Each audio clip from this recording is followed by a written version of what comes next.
The Adventure by Jane Narliker. The Jijamata Express sped along the Pune-Bombay route considerably faster than the Deccan Queen. There were no industrial townships outside Pune. The first stop, Lonavala, came in 40 minutes. The Ghat section that followed was no different from what he knew. The train stopped at Karjat only briefly and went on at even greater speed. It roared through Kalyan. Meanwhile, the racing mind of Professor Gaitan had arrived at a plan of action in Bombay indeed. As a historian, he felt he should have thought of it sooner. He would go to a big library and browse through history books. That was the surest way of finding out how the present state of affairs was reached. He also planned eventually to return to Pune and have a long talk with Rajendra Deshpande, who would surely help him understand what had happened, that is, assuming that in this world there existed someone called Rajendra Deshpande. The train stopped beyond the long tunnel. It was a small station called Sarhad. An Anglo-Indian in uniform went through the train checking permits. "This is where the British Raj begins. You are going for the first time, I presume?" Khan Sahib asked. Yes, the reply was factually correct. Gangat Harpant had not been to this Bombay before. He ventured a question. "And, Khan Sahib, how will you go to Peshawar?" "This train goes to the Victoria terminus. I will take the Frontier Mail tonight out of Central." "How far does it go?" "By what route?"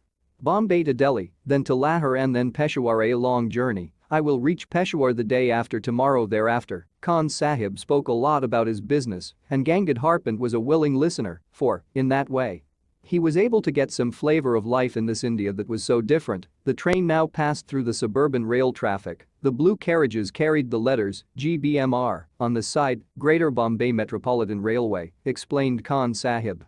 "See the tiny Union Jack painted on each carriage? A gentle reminder that we are in British territory." The train began to slow down beyond Dadar and stopped only at its destination, Victoria Terminus. The station looked remarkably neat and clean. The staff was mostly made up of Anglo-Indians and Parsis, along with a handful of British officers. As he emerged from the station, Gangat Harpant found himself facing an imposing building. The letters on it proclaimed its identity to those who did not know this Bombay landmark.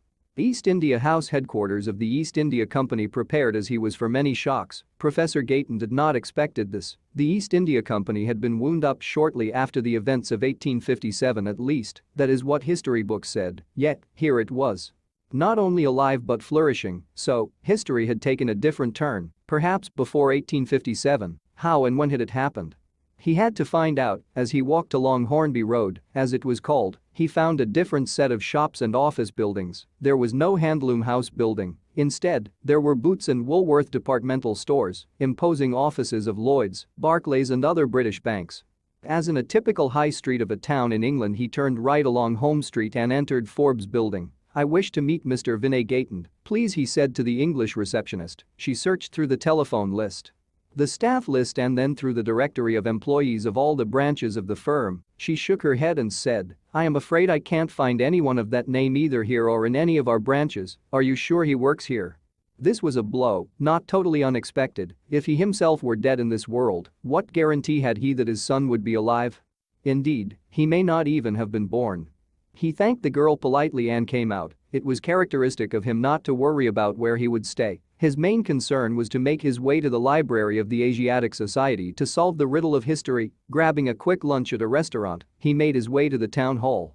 Yes, to his relief, the town hall was there, and it did house the library. He entered the reading room and asked for a list of history books including his own. His 5 volumes duly arrived on his table. He started from the beginning. Volume 1 took the history up to the period of Ashoka. Volume 2 up to Samudragupta, Volume 3 up to Muhammad Ghori, and Volume 4 up to the death of Aurangzeb. Up to this period, history was as he knew it. The change evidently had occurred in the last volume. Reading Volume 5 from both ends inwards, Gangat Harpant finally converged on the precise moment where history had taken a different turn. That page in the book described the Battle of Panipat, and it mentioned that the Marathas won it handsomely. Abdali was routed and he was chased back to Kabul by the triumphant Maratha army, led by Sadashivrao Bhau and his nephew, the young Vishwasrao. The book did not go into a blow-by-blow account of the battle itself, rather, it elaborated in detail its consequences for the power struggle in India. Gangat Harpant read through the account avidly. The style of writing was unmistakably his, yet he was reading the account for the first time. Their victory in the battle was not only a great morale booster to the Marathas, but it also established their supremacy in northern India. The East India Company, which had been watching these developments from the sidelines, got the message and temporarily shelved its expansionist program. For the Peshwas, the immediate result was an increase in the influence of Bausaheb and Vishwasrao, who eventually succeeded his father in 1780 AD. The troublemaker, Dadasaheb, was relegated to the background, and he eventually retired from state politics, to its dismay.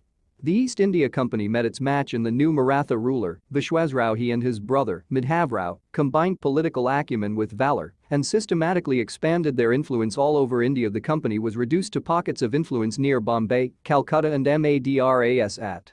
Just like its European rivals, the Portuguese and the French, for political reasons, the Peshwas kept the puppet Mughal regime alive in Delhi in the 19th century. These de facto rulers from Pune were astute enough to recognize the importance of the technological age dawning in Europe. They set up their own centers for science and technology. Here, the East India Company saw another opportunity to extend its influence. It offered aid and experts. They were accepted only to make the local centers self-sufficient. The 20th century brought about further changes inspired by the West India move towards a democracy. By then, the Peshwas had lost their enterprise, and they were gradually replaced by democratically elected bodies. The Sultanate at Delhi survived even this transition. Largely because it wielded no real influence, the Shahenshah of Delhi was no more than a figurehead to rubber stamp the recommendations made by the Central Parliament. As he read on, Gangadhar Harpant began to appreciate the India he had seen. It was a country that had not been subjected to slavery for the white man. It had learned to stand on its feet and knew what self-respect was, from a position of strength, and for purely commercial reasons, it had allowed the British to retain Bombay as the sole outpost on the subcontinent. That lease was to expire in the year 2001. According to a treaty of 1908, Gangadhar Harpant could not help comparing the country he knew with what he was witnessing around him, but, at the same time, he felt that his investigations were incomplete. How did the Marathas win the battle? To find the answer, he must look for accounts of the battle itself. He went through the books and journals before him. At last, among the books he found one that gave him the clue. It was Basahabanshi Backer, although he seldom relied on the backers for historical evidence. He found them entertaining to read, sometimes buried in the graphic but doctored accounts. He could spot the germ of truth. He found one now in a 3-line account of how close Vishwasrao had come to being killed. And then Vishwasrao guided his horse to the melee where the elite troops were fighting, and he attacked them, and God was merciful. A shot brushed past his ear. Even the difference of a till, sesame, would have led to his death.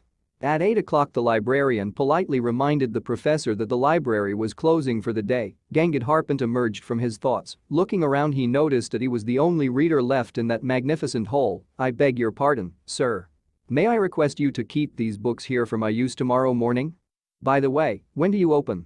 "At 8 o'clock, sir," the librarian smiled. Here was a user and researcher right after his heart. As the professor left the table, he shoved some notes into his right pocket. Absent-mindedly, he also shoved the backer into his left pocket. He found a guest house to stay in and had a frugal meal. He then set out for a stroll towards the Azad Maidan. In the Maidan, he found a throng moving towards a pandal. So, a lecture was to take place. Force of habit took Professor Gayton towards the pandal. The lecture was in progress. Although people kept coming and going, but Professor Gayton was not looking at the audience. He was staring at the platform as if mesmerized. There was a table and a chair, but the latter was unoccupied, the presidential chair unoccupied. The sight stirred him to the depths. Like a piece of iron attracted to a magnet, he swiftly moved towards the chair. The speaker stopped in mid-sentence, too shocked to continue, but the audience soon found voice. "Vacate the chair. This lecture series has no chairperson. Away from the platform, Mr. The chair is symbolic, don't you know? What nonsense. Whoever heard of a public lecture without a presiding dignitary?" Professor Gayton went to the mic and gave vent to his views. "Ladies and gentlemen, an unchaired lecture is like Shakespeare's Hamlet without the Prince of Denmark, let me tell you." But the audience was in no mood to listen. "Tell us nothing. We are sick of remarks from the chair. A vote of thanks, of long introductions. We only want to listen to the speaker. We abolished the old customs long ago. Keep the platform empty, please." But Gangadhar Harpant had the experience of speaking at 999 meetings and had faced the Pune audience at its most hostile. He kept on talking. He soon became a target for a shower of tomatoes, eggs and other objects, but he kept on trying valiantly to correct this sacrilege. Finally, the audience swarmed to the stage to eject him bodily, and, in the crowd, Gangadhar Harpant was nowhere to be seen. That is all I have to tell, Rajendra. All I know is that I was found in the Azad Maiden in the morning, but I was back in the world I am familiar with. Now, where exactly did I spend those 2 days when I was absent from here? Rajendra was dumbfounded by the narrative. It took him a while to reply, Professor, just prior to your collision with the truck, what were you doing? Rajendra asked, I was thinking of the catastrophe theory and its implications for history, right? I thought so.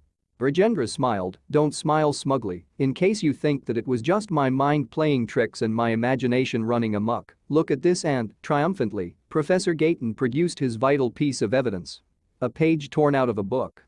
Rajendra read the text on the printed page, and his face underwent a change. Gone was the smile, and in its place came a grave expression. He was visibly moved. Gangadharpan pressed home his advantage. I had inadvertently slipped the backer in my pocket as I left the library. I discovered my error when I was paying for my meal. I had intended to return it the next morning, but it seems that in the melee of Azad Maiden, the book was lost. Only this torn-off page remained, and, luckily for me, the page contains vital evidence. Rajendra again read the page. It described how Vishwasrao narrowly missed a bullet and how that event, taken as an omen by the Maratha army, turned the tide in their favor. Now look at this. Gangadharpan produced his own copy of Basahabanshi Backer, opened at the relevant page. The account ran thus. And then Vishwasrao guided his horse to the melee where the elite troops were fighting, and he attacked them, and God expressed his displeasure. He was hit by the bullet. Professor Gayton, you have given me food for thought until I saw this material evidence. I had simply put your experience down to fantasy, but facts can be stranger than fantasies, as I am beginning to realize facts. What are the facts? I am dying to know. Professor Gayton said. Rajendra motioned him to silence and started pacing the room, obviously under great mental strain. Finally, he turned around and said, Professor Gayton, I will try to rationalize your experience on the basis of 2 scientific theories as known today. Whether I succeed or not in convincing you of the facts, only you can judge, for you have indeed passed through a fantastic experience. Or, more correctly, a catastrophic experience. Please continue, Rajendra. I am all ears, Professor Gayton replied. Rajendra continued pacing as he talked. You have heard a lot about the catastrophe theory at that seminar. Let us apply it to the Battle of Panipat Wars, for it face to face on open grounds offer excellent examples of this theory. The Maratha army was facing Abdali's troops on the field of Panipat. There was no great disparity between the latter's troops and the opposing forces. Their armor was comparable, so a lot depended on the leadership and the morale of the troops. The juncture at which Vishwasrao, the son of and heir to the Peshwa, was killed proved to be the turning point. As history has it, his uncle, Basaheb, rushed into the melee and was never seen again. Whether he was killed in battle or survived is not known, but for the troops at that particular moment, that blow of losing their leaders was crucial. They lost their morale and fighting spirit. There followed an utter rout. Exactly, Professor. And what you have shown me on that torn page is the course taken by the battle when the bullet missed Vishwasrao, a crucial event gone the other way, and its effect on the troops was also the opposite. It boosted their morale and provided just that extra impetus that made all the difference. Rajendra said, maybe so. Similar statements are made about the Battle of Waterloo, which Napoleon could have won. But we live in a unique world which has a unique history. This idea of it might have been is okay for the sake of speculation, but not for reality, Gangadharpan said. I take issue with you there. In fact, that brings me to my second point, which you may find strange, but please hear me out, Rajendra said. Gangadharpan listened expectantly as Rajendra continued. What do we mean by reality? We experience it directly with our senses or indirectly via instruments, but is it limited to what we see? Does it have other manifestations? That reality may not be unique has been found from experiments on very small systems of atoms and their constituent particles. When dealing with such systems, the physicists discovered something startling. The behavior of these systems cannot be predicted definitively, even if all the physical laws governing those systems are known. Take an example. I fire an electron from a source. Where will it go? If I fire a bullet from a gun in a given direction at a given speed, I know where it will be at a later time, but I cannot make such an assertion for the electron. It may be here, there, anywhere. I can at best quote odds for it being found in a specified location at a specified time. The lack of determinism in quantum theory. Even an ignoramus historian like me has heard of it, Professor Gayton said. So, imagine many world pictures. In one world the electron is found here, in another it is over there, in yet another it is in a still different location. Once the observer finds where it is, we know which world we are talking about, but all those alternative worlds could exist just the same. Rajendra paused to marshal his thoughts, but is there any contact between those many worlds? Professor Gaitan asked, yes and no.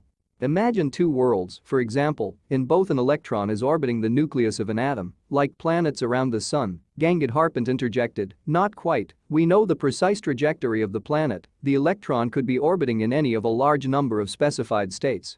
These states may be used to identify the world. In state No 1 we have the electron in a state of higher energy, in state No 2 it is in a state of lower energy, it can make a jump from high to low energy and send out a pulse of radiation, or a pulse of radiation can knock it out of state No 2 into state No 1. Such transitions are common in microscopic systems. What if it happened on a macroscopic level? Rajendra said, I get you. You are suggesting that I made a transition from one world to another and back again? Gangadharpant asked, fantastic though it seems, this is the only explanation I can offer. My theory is that catastrophic situations offer radically different alternatives for the world to proceed. It seems that so far as reality is concerned all alternatives are viable, but the observer can experience only one of them at a time. By making a transition, you were able to experience two worlds, although one at a time, the one you live in now and the one where you spent 2 days. One has the history we know, the other a different history. The separation or bifurcation took place in the Battle of Panipat. You neither traveled to the past nor to the future, you were in the present, but experiencing a different world, of course. By the same token there must be many more different worlds arising out of bifurcations at different points of time. As Rajendra concluded, Gangadharpant asked the question that was beginning to bother him most, but why did I make the transition? If I knew the answer I would solve a great problem. Unfortunately, there are many unsolved questions in science, and this is one of them, but that does not stop me from guessing. Rajendra smiled and proceeded, you need some interaction to cause a transition, perhaps. At the time of the collision you were thinking about the catastrophe theory and its role in wars. Maybe you were wondering about the Battle of Panipat. Perhaps the neurons in your brain acted as a trigger. A good guess.